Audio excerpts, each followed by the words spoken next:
was all about. And when I see the light, I know I'll be alright.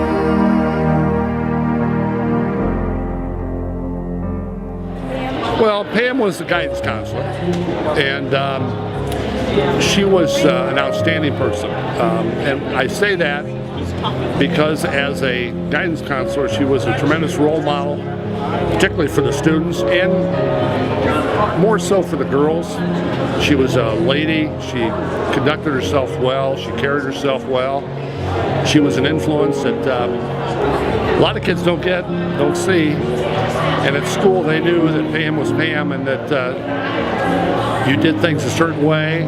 And that, I think, was a tremendous influence all the way through school up to the senior year, when she would really work hard to get kids scholarships and grants, make sure that they were admitted into colleges, make sure they had jobs, they were going to service, just did everything for the kid. The student was in the main stage in Pam's book. I used to have a lot of fun with her because she would get upset or concerned about something, and as a principal I would kind of keep it loose and say, well, I'll just change it. Well, she'd say, you can't just change it. I said, yes, I can. I'm the principal. She said, no, you can't do that. They have to pass the course, or they have to do this, or something had to happen. So it was always fun to get a rise out of her, because you could hear her laugh clear down the hall. Everybody knew that she was laughing, and it was just a good scenario for me as a principal. She was in a good mood all the time.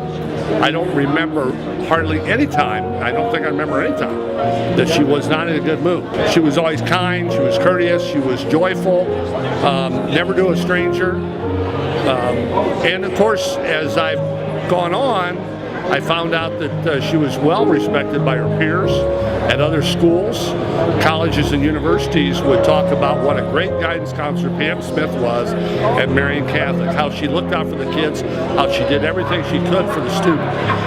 And you find that out from outside. You know it's that way inside, but when people on the outside, the perimeter, the city schools people, the area people, you knew that you had a great person that you were working with. I was proud to know her. I first met Pam in 1960. I was 8 years old at the Marian Country Club swimming pool. So that's why I think Marian Country Club is very special to me, because Pam and I were great friends, and my sister and she were friends. So just very fond memories. And then I started teaching with Pam at Marian Catholic later on in years, and we got to be good friends and played cards together. Pam was a dear friend, and the family have always been so good to me, and I just think I will miss her terribly. She was always made me laugh, and she always said laughter was the best medicine and it would make me skinny. I'm still waiting for that, Pam. So there you go. The funniest story I remember about Pam was waiting on senior prank day at Marian Catholic, and we always would come in thinking, okay, what's happened in the school? And I will never forget, all the books had been cleared out of all the lockers, and they were all in her office, stacked up. Every single book in the whole building.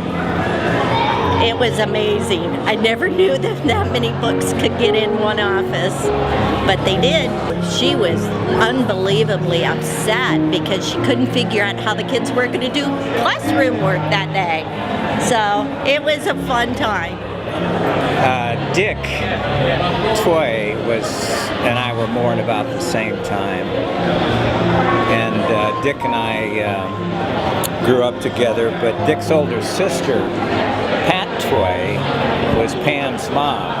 Pat Norris was Pam's mom, and she was 13 years older than I, so she babysat for Dick and I, and then Dick and I babysat for her daughter Pam, who was 13 years younger than us. So there was, we always laughed about that similarity in age difference.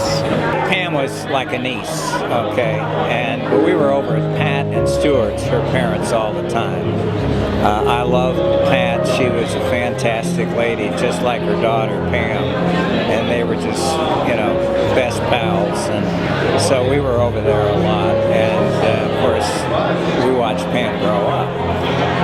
When we hung out, we didn't hang out at Dick's house, we hung out at his sister and Stuart Norris, her husband's home.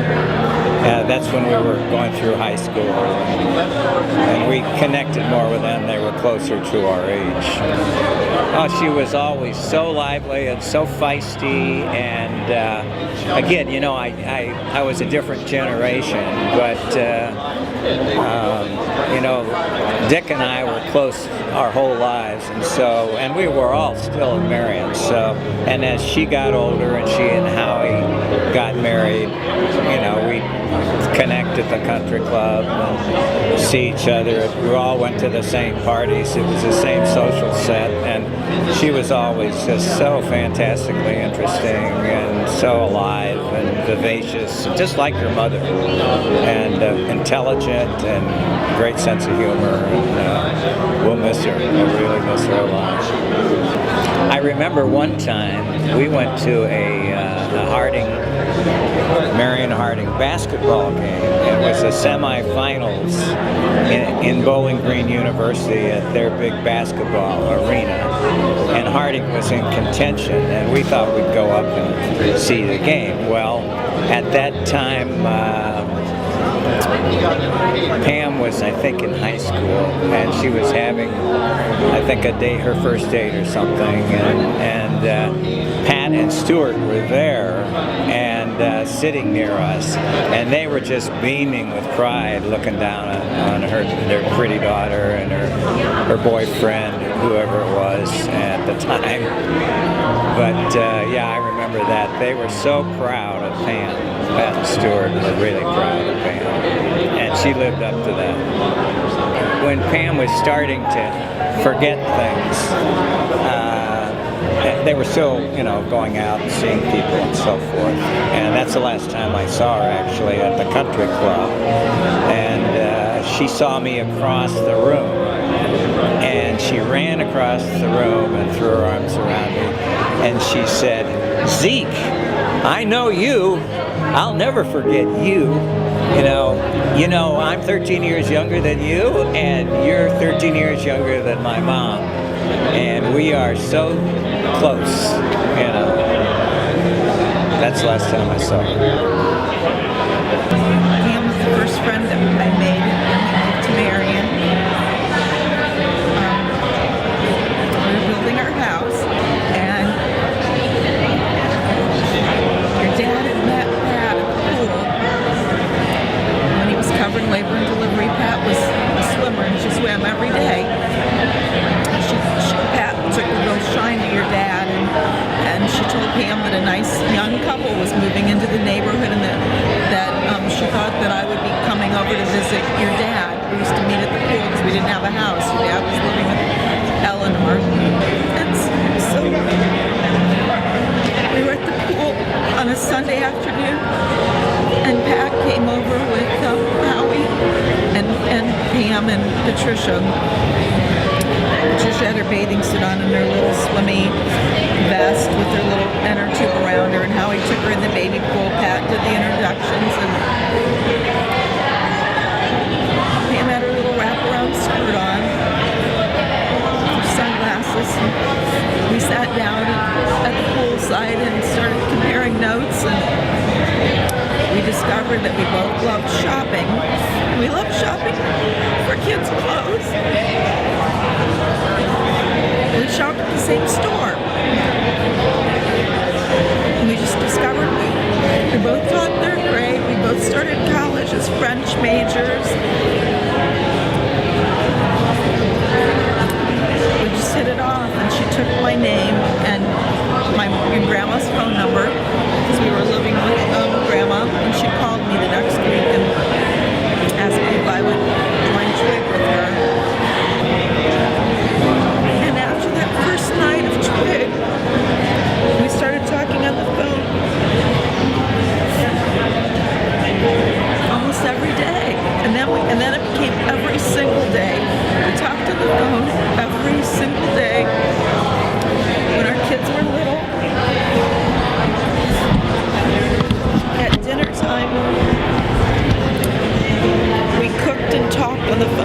so we decided to not be tied to the wall. We both went out and bought 20-foot cords so we could move around the kitchen and talk and catch up with each other every single day. We started doing everything together, and we went to dinner. Couples, Dave and Howie became fast friends. They played tennis in a league. Pam and I would shop, lunch. She taught me to play bridge. I joined her bridge group. And everything was smooth sailing until Pam went to Florida and discovered that her mother was very ill. So Pat came back up here and was put in a nursing home. And shortly after Pat was put in a nursing home, Pam discovered that she had breast cancer. And we didn't tell a single soul. It was our secret. Pam and I would sneak off to Columbus every third Thursday for chemo. Stephanie was planning her wedding.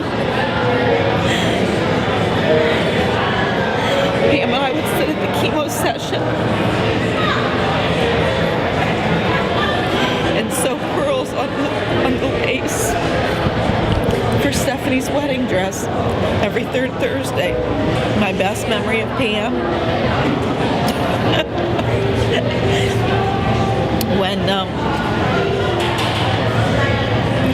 when the kids started getting into different activities and we couldn't talk on the house phone any longer because we were transporting kids to different locations.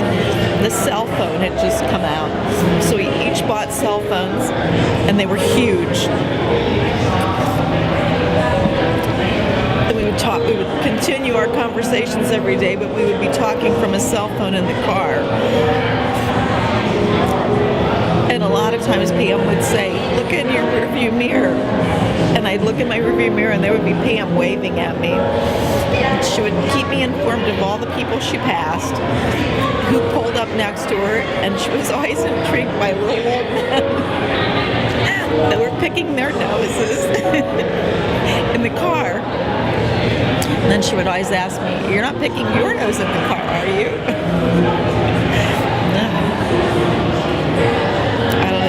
The memories are too many to count.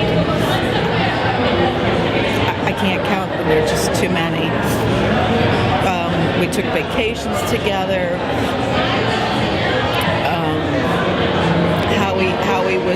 Howie was always late, so we'd have to lie to Howie and tell him that we were starting the event a half an hour before he actually was due to come down the hotel steps. The last time we were together as a foursome was 2 summers ago at the lake. She still knew what was going on, and she knew us. So the memories are she still remembered that we had knitting machine. I don't know. The memories are there are too many memories there. We did all kinds of things together. We owned 2 different knitting machines because we were going to become knitters. The knitting machine's still in the basement. Did you know that? I know. Collecting cobwebs. Did you ever become a good knitter? No, we probably each made a sweater. Those were the most expensive sweaters. Those sweaters probably cost $4,000 a piece when you add in the cost of each knitting machine.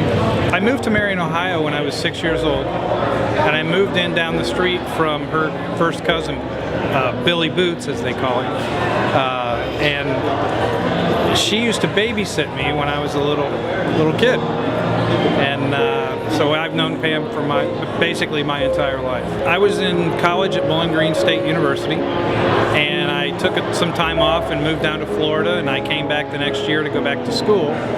And I would say I had a job painting some houses, and one of her relatives, I painted his house, and he came and asked me, he was the president of the company at the time, Dick Tway, and he invited me to come in and and worked for Wilson Bohannon, and the rest is history. 28 years later, and I never went back to school, and I should really go back and finish, and because I know Pam kept always giving me the raspberry about it. So, but that's how I've known Pam, and that's how I met her. She was basically like a second mom. You know, she had that smile that just turned the room to a glow. So, you know, it was just, all my memories of Pam were favorites. I would just like to say that Pam was, like I said, a second mother to me, and I wish her well. She's in a good place. Pam and I were sorority sisters at Hillsdale College. We were both Chi Omegas. So we met. And I was very glad that Pam and Howie were dating, because then I may never have met my husband. Pam spent a lot of time visiting Howie. That was it. But she was always a lot of fun, and always kind of a little mischievous. But had some good times. And then we've obviously retained that friendship. One of the particular moments I remember is when we were invited by Pam and Howie to join them at Water Isle down at St. Thomas, and had a very nice vacation. But I think what sticks with me about Pam, she always had a great smile. She was a very loyal person and very kind and considerate, and very distinctive laugh that I think everybody would miss. I know Pam through Howie, and I know Howie because I grew up with Howie. We were in the same first grade class together. We went through grade school and high school together. We went to college together, and I introduced Howie to Pam. Actually, it's not true. I introduced Pam to Howie. She's a freshman when we were freshmen, and I was. Pam and I were kind of a number there a little bit until she met Howie. Well, when I introduced Pam to Howie, as I said, they looked each other in the eyes, and it was instantaneous. I mean, they were off and running. She was a wonderful gal, wonderful friend, a lot of fun. She has 2 beautiful daughters. She's got a great husband. We loved her dearly. We love her dearly. We're going to miss her. Pam and I went to school together. We tagged up in the 10th grade at Harding. We graduated together, class of '64. I was in the band, drum corps, and she was off on the other higher side of the academics. But didn't know what happened to a lot of my classmates, because in high school, right after high school, I went straight into the Navy. And you come back, everybody's scattered. It wasn't until the time I had our 2 daughters had made their way, transitioned to the high school, is when they kept talking about a Pam Smith, a guidance counselor Pam Smith. She does this, she does that. Do you know we can do this if we ask her? And I says, I don't know no Pam Smith. She said, well, you went to school with her.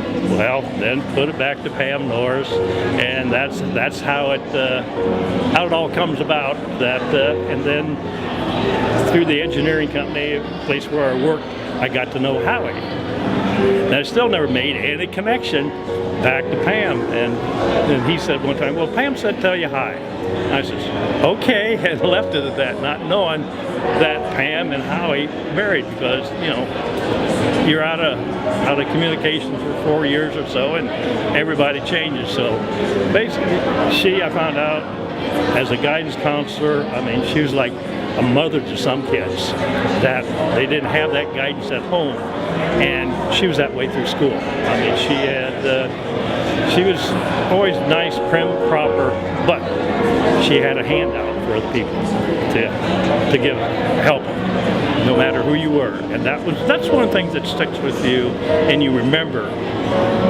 50 years later. 50th reunion's coming up, so she's going to be missed, and I just wish now I got to renew the acquaintance, because Howard or Howie, through business, we worked together, and outside of that, we socialized at different things. That it's just it's going to be a hole in my life. What I thought was pretty neat was or nice was the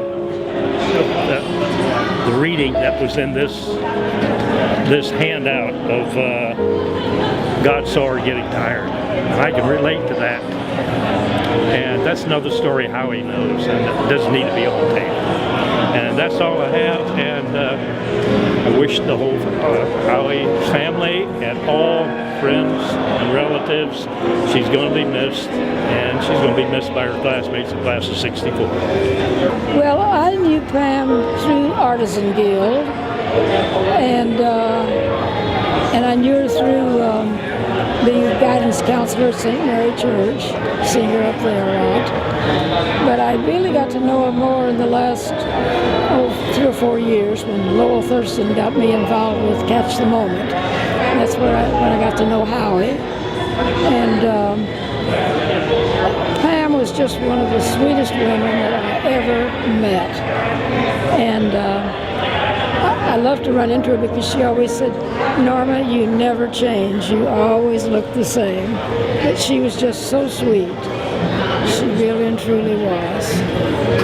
I worked for the Wilson Bohannon Company for 38 years, and I met Pam in 1977 for the first time, and her and her husband Howie. And in fact, when I was very young working there, I used to go to their house and help them and do things around the house with them, and help them trim bushes and things. And well, every time that I met Pam, she was just so friendly and always cheerful and always was concerned about you. And even working at the company, she was always, when she would come in, she was always so smiley and cheerful, and she really made the people that work there feel like part of the family. And I've been there a long time, and management there, and I've always felt like I was part of the family. They always treat us very special. She was a lovely lady. We'll miss her very much. Her and I did the hula hoop one time at a bowling for thing to raise funds, I think, to the youth, and that was funny. Her and I hula hooping. So I think she beat me. I think actually somebody's got pictures of that somewhere. So, but that was fun. But she was just always, like I said, so cheerful. And, never got serious unless she really had to. She just took life as it came and enjoyed every minute of it, I'm sure. I met Pam through Sarah when I was 15. Sarah and I danced together, and Sarah and I became friends, and that's how I met Pammy. I'm so blessed to have met her and had her in my life. So that's it. I mean, there's so many memories that you can't just pinpoint your favorites. We went to COSI once with Stewie, and she was just wanted to do everything with him, you know what I mean? Always be with him and see all of his new experiences, and she was a Spitfire, and I loved that about her. Just so many different memories. I'll always remember her, and that I know that her daughters will be amazing mothers because of the amazing mother that she was to them. Pam was our guidance counselor for Marian Catholic, and that was always, her daughter and I always ran around together, so that's how I knew Pam. That we always went into her office and stole candy off her desk. Yeah, it was fun. When I moved home from Florida, and I hadn't seen her in several years, the look on her face, the excitement was like a kid at Christmas, like happy to see their brother, sister. It was like one of the family moments. It was cool. She looked at me as one of her kids. And I was since 7th grade. So a while. She's gonna be missed. My fondest memory of Pam is giving her her first child. And Patricia, when Patricia was just born, she was several weeks old. I remember calling her and Howie and telling her that they had a newborn daughter, and they came out to the children's home and they picked picked up Patricia, and it was probably the most moving experience of my life. It was the first person I gave to an individual couple for adoption, and so proud that she's turned out to be such a wonderful girl. And also Pam was very instrumental in caring for our entire family when my brother passed away. My brother Mark was in the class of 1976 at Marian Catholic, and she was very instrumental in caring for our family and loving us and getting us through the tough times. And so I do know that Mark and Pam were up there having a great time together, and I wish all my love to Howie and the girls. Pam I knew because she was a guidance counselor for my children, and she was a wonderful guidance counselor at Marian Catholic, and got to know her that way. And then we were foster parents to her first child that she adopted, and then got to know her through that too. When we got Patricia when she was 3 days old, and we had her for 2.5 months, and our daughter at the time aged 9, now she's 41, but at the time we said, well, we have a 3-day-old baby in our house, what do you want to name her? And she said Cindy. So for 2.5 months Patricia's name was Cindy, just to have something to call her. And so that was her first name, and we get a Christmas card from Patricia, and she signs it Baby Cindy. Well, the moment with Pam that I will never forget is that we were in our living room, and I had this beautiful, gorgeous little girl and baby in my arms that I had fallen in love with, and I had to give her away, and I gave her to Pam, who I was very, very sure that it was going to be a really good connection there for a mother, and also Howie for the father. And I will never forget the moment that I handed her to Pam, and Pam said, I feel like I'm giving birth in your living room. And it was just a wonderful, wonderful experience, and I felt really, really honored to be a part of their lives because of that. Probably one of the top 5 life experiences that you'll have, and it was remarkable because it wasn't the conference room was signing papers, and it was just a tender moment. Here's your daughter, and we step back. And I've had the pleasure of knowing Pam for over 35 years. When I first moved here to Marion, I met them, and I played tennis with her and her husband, and I played tennis with him on a regular basis for 35 years. I found Pam to be a very warm, loving, friendly person, very energetic, hardworking, and whenever her husband needed to be put in his place, she was not afraid to do that. One of the best memories was on Christmas. She had the tennis crew come over to her house for a very lovely meal, and that was really nice. So I'm quite sure her family will miss her, we'll all miss her, and I hope everything goes well with them. Well, obviously I know Pam through Howie.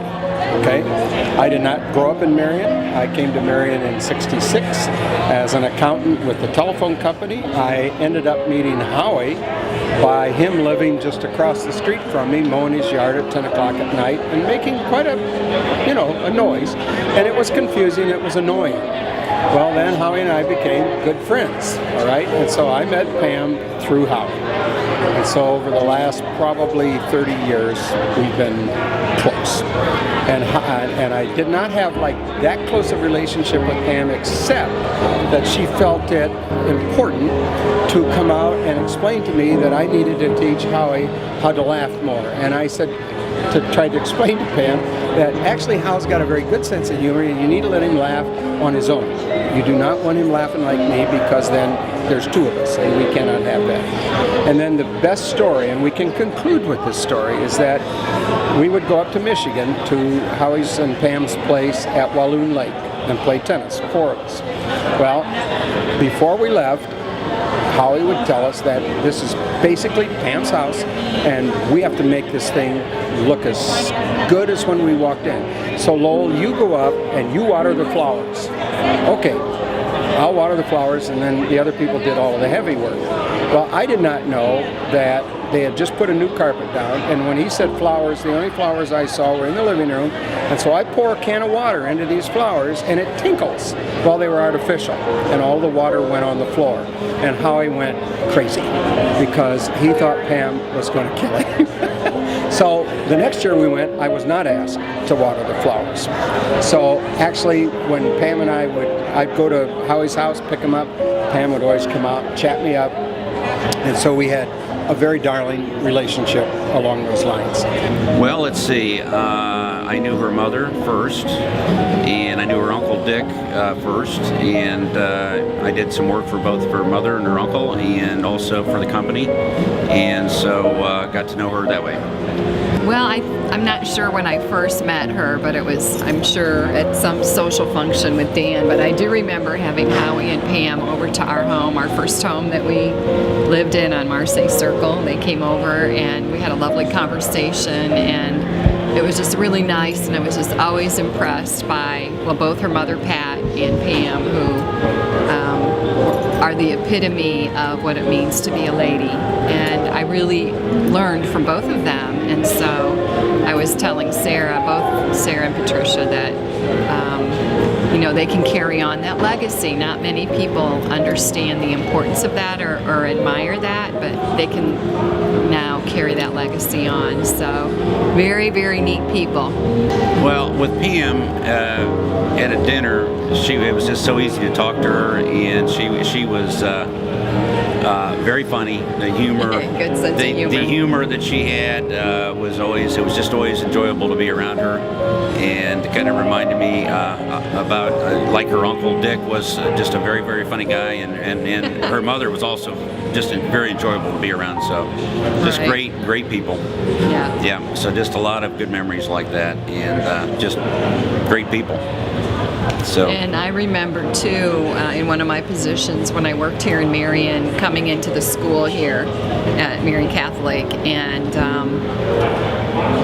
she was in the office, and there were like 3 or 4 students that were like just hanging around and talking to her, and I'm like, wow, this lady, it's like she's their best friend, and I thought, wow, that's really cool. And so she was a very, as Dan said, just very easy to talk with, very fun. She could make you laugh. She was always dressed to a T, and just really great, good woman, good family. Yep. Very humble person, very community-minded, and just glad we had to know her, or we got to know her as long as we did. It just doesn't seem like it's long enough, but she led a very full life and touched a lot of lives. So. And that's what it's all about. If you can impact a life, and she, I'm sure, touched many, many lives with her professional role, and we knew her more socially, but definitely was the life of the party. So we love you, Pam. Yep. First year we moved to town, we met her at Collinswood Pool, and we'd be sitting in the baby pool, hoping none of the babies pooped their diapers, and hanging out. We met Pam and Howie, and Pat was there too. Pat used to come every day, and I think she got her class from Pat, because Pat was very classy and Pam was always classy. But they were funny, and they didn't take themselves too seriously, neither one of them. Pam and Jude both have a great sense of humor, and they'd always crack each other up to the point where they would pee their pants together. They just fed off of each other. They both have really strong personalities. They're both extremely vivacious and energetic and entertaining people to be around, and they just always kind of fed off of each other with that. They were always making you laugh, wetting their pants together. They did. They were best friends. They did.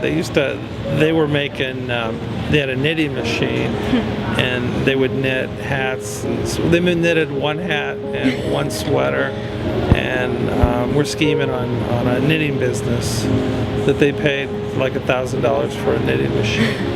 There was like a $250 hat and a $750 sweater with the knitting machines. They were best. Pam and Jude were best friends, and basically they had unconditional love and unconditional friendship, and they knew it. And it was unspoken, but they were each other's best friends for 30 years. Yep. Pam worked at Marian Catholic for 30 years by the time she retired, and she was the guidance counselor for both Stephanie, David, and I. And she always promised that she would stay until my class graduated, and that was her last year. It was in 2006, so I'm really thankful that she was my guidance counselor and just a friend that was always there during school. I could go in her office and lay on the couch and just hang out, have lunch with her, so that was really nice. Pam was amazing. She had such a personality. She lit up every room she walked into. She had that contagious laugh and smile that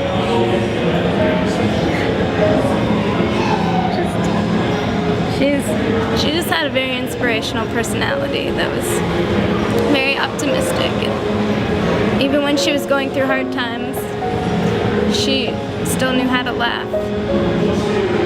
Like when she had cancer, nobody really knew, only the closest people around her, and she never complained. She never once said that she was suffering or sick. Every New Year's, we would go to each other's houses, and when it was Pam's turn, we come to Pam's house, and we play games, and then probably 10 o'clock, she'd put the roast in, and then at 11:45 the roast was done, and then we'd eat real quick and then rush to the TV, and hopefully we get there to see the ball drop. And we had a great time.